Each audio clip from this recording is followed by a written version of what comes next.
I'm Zonile Ngubeni and you're watching Joburg Today. Dr. John Demartini has studied human behavior for over 4 decades, and after seeing thousands of clients, he believes our entire happiness and success boils down to living a life truly aligned with our values. We all have values, but Demartini says the secret is to work out the highest and truest on your list and use them to structure your life. It sounds simple, as we ought to know what is important to us in life. Well, he is with me in studio to expand on this. John, I've done the value determination process about 3 times. The first at your breakthrough experience and 2 times online in the space of a few months each time. And the results were all the same. So I appreciate what you have to offer and understand, but for the sake of people who have not done this process, please tell us what you mean when you say we all live by a set of values. Well, every human being has a set of priorities, a set of values, things that are most important to least important that they live their life by. They may not be conscious of what they are, but they're still doing it. Sure. Every decision they make is based on what they believe at any moment will give them the greatest advantage over disadvantage, greatest reward over risk. And we're a reward-risk assessing brain. We have that in our brain, based on what we value most. Those values are changing as we migrate through life. And when you're a young boy, you may want to play. When you're a teenager, you may want to socialize. When you're 20 to 30s, you may want to have a mate and start a career. Mm-hmm. You know, each decade it may evolve. But whatever it is at that moment, that's what we value most. Assessing what that is crucial to maximizing our potential in life, because whenever we set goals that are highest on our value, we have the highest probability of achieving them. Yeah. And if we set goals that are lower on our values, we have a lower probability. And the reason why we set goals that are lower in our values are primarily trying to please other people, trying to be somebody we're not, lose our authenticity. Yeah. Anytime we minimize ourselves to somebody else and look and put them on a pedestal, we tend to infiltrate our value system with theirs. And we cloud the clarity of what's most important to us. And then we try to be somebody we're not, only to eventually have to learn to discover who we really are. Yeah. And being willing to live by priority is the key. I say that if you don't fill your day with high priority actions that inspire you, your life fills up with low priority distractions that don't. One builds self-worth and confidence and achievement and awakens natural leadership, and the other one erodes it and creates just the opposite. Sure. When I first encountered this concept during my chats with you, what came to my mind when you were speaking about values were like moral values, social values, like, okay, I have a high value on integrity, I have a high value in making a difference in what I do. And when you mentioned the highest value, I related that to the vision, the purpose, but in the form of maybe a statement of the vision of my life. So please expand to us by sharing your highest value. Expand a little more for people that really can't grasp this as I didn't the first time, as to what you're referring to when you say your highest value and the different values, and explain the hierarchy of values and how that relates to the structure of our life. Yeah. Because we all have a unique set of values, a hierarchy of values, called the value structure by some writers, whatever's highest on our value is an intrinsic value that we are spontaneously inspired to act on from within. And as we go down the list of values, they become more and more extrinsic and require more and more motivation to get us to do it. So something is really low, like I use the example of the young boy who loves his video games. He is spontaneously inspired to do his video games, can do it all the way until you say, it's time to go to bed. But what's low in his values is chores, his schoolwork, things of this. So his highest value is video games video at that games point in his life. at that stage. Yeah. Only at that stage, though, unless that's his specialty later.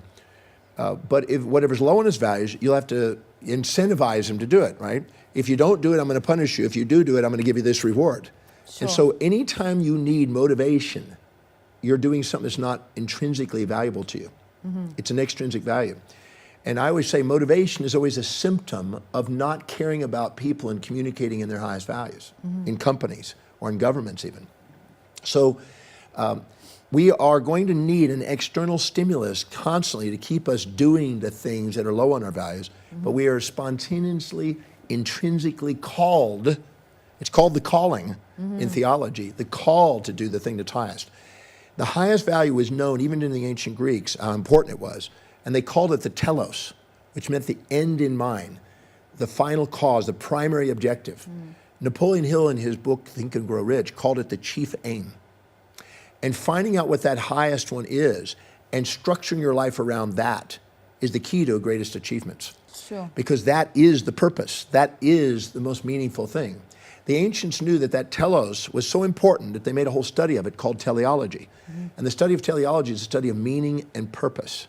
And so the most meaningful thing, the most inspiring thing, the most fulfilling thing we can do is to pursue and fulfill our highest value, or telos. Our brain is a telos-seeking and fulfilling organ.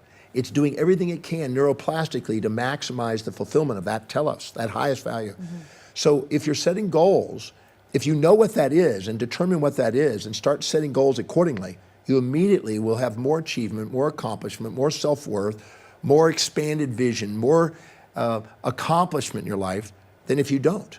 And this is where in the Breakthrough Experience program that I teach around the world, that's one of the primary things that I do in that program, because helping people find that out, they don't need motivation.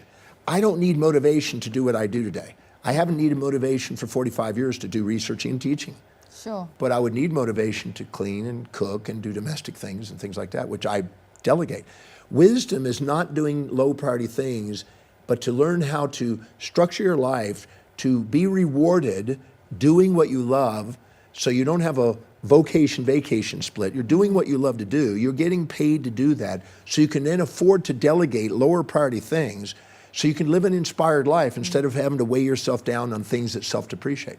Because your self-worth will go down every time you do lower priority things. And your self-worth goes up every time you do the highest priority things.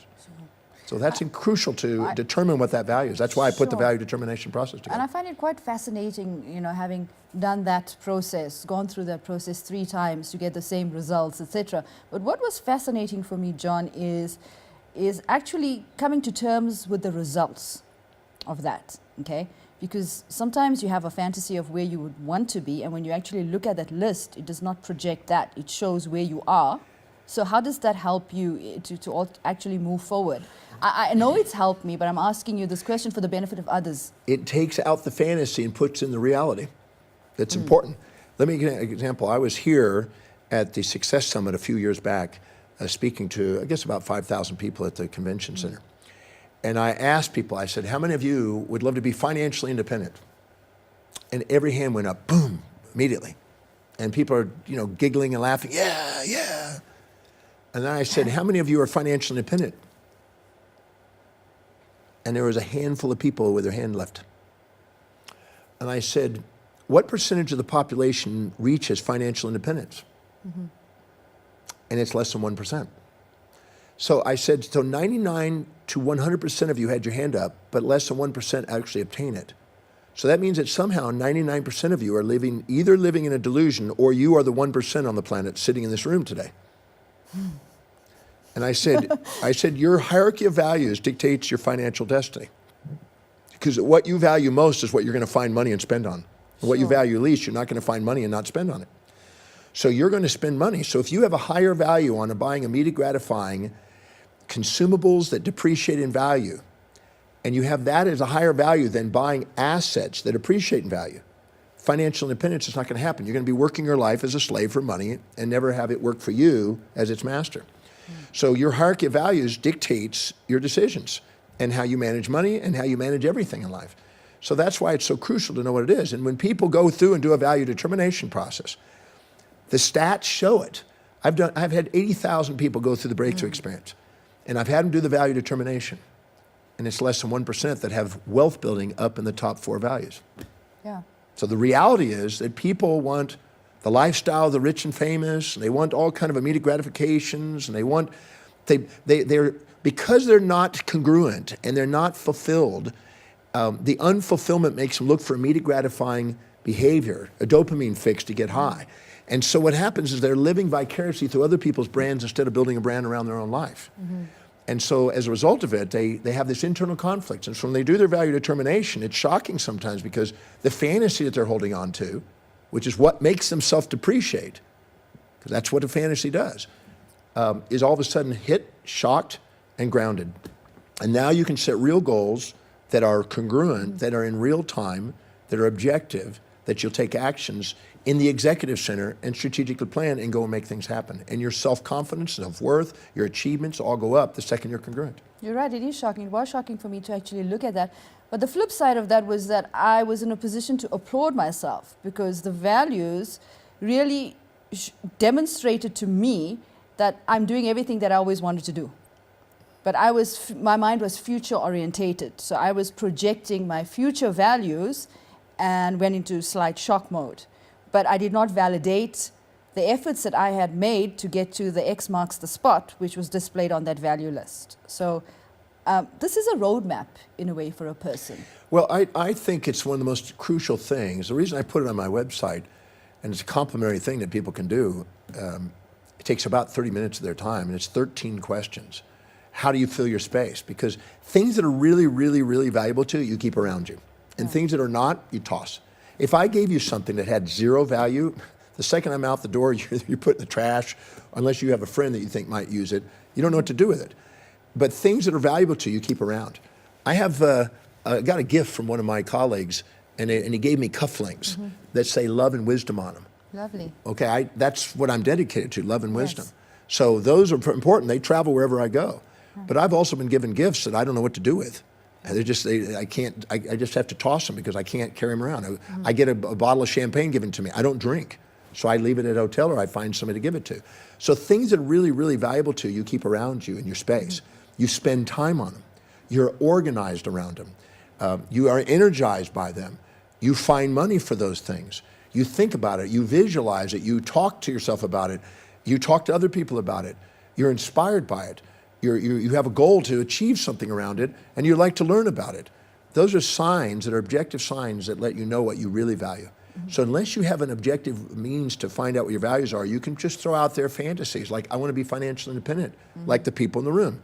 But that's not really what they valued. And when they grounded themselves, I said, now, if you really want to be financially independent, we need to move those up on your value list because you are not going to obtain it unless it's up on the top 4 of it list. I've interviewed thousands of people, and I've interviewed people that are extremely impoverished financially and extremely wealthy. And there's definitely a difference in the value structure. John, how do you move a value up on the list? Because that confuses me a bit. Because the thing is, if I look at my list, even though I'm still projecting in the future, it still shocks me and brings me back to reality because the truth is I'm still aligned to that because those are the things that are still valuable to me. So how do you move a value up that you want to move up to develop yourself? Well, anything you want to go up on a value list, you have to stack up benefits to. And anything you want to go down on a list, you stack up drawbacks to. Okay. So when the why is big enough, the house take care of themselves. When the benefits, every decision is based on what will give you the greatest advantage over disadvantage. So if you don't have enough advantages over doing the alternative compared to what you're doing right now, you'll keep doing the same thing. And that's what they say, insanity is expecting to do getting a different result, but doing the same thing. Yeah. So what happens is unless there's a shift in values, don't expect a shift in life. It's that simple. So what I do is I go in there and we find out what values they say they want. And then are you sure you're willing to do it? Because when a shift in value occurs, something else is now lower. And so what you may used to work out more, and maybe now you don't work out quite as much, or maybe you had time for socializing, or now you may not, because now you're focused on business more, or more economic drives. So there's a price to pay for a shift in values, but you have to decide what you want in life.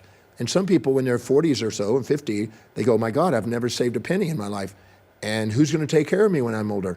And then they have an identity shift and a shift in values. Identity crisis, midlife crisis, are identity shifts in values. That's what they are. And so if you stack up enough benefits, I can take any value and I can raise it up and make you actually now engaged in it. I do that. I get paid to do that, helping people change their values at times. But there's only 2 ways of having fulfillment. Either setting goals that match your highest values or changing your values to match your goals. They have to be congruent if you want to master your life.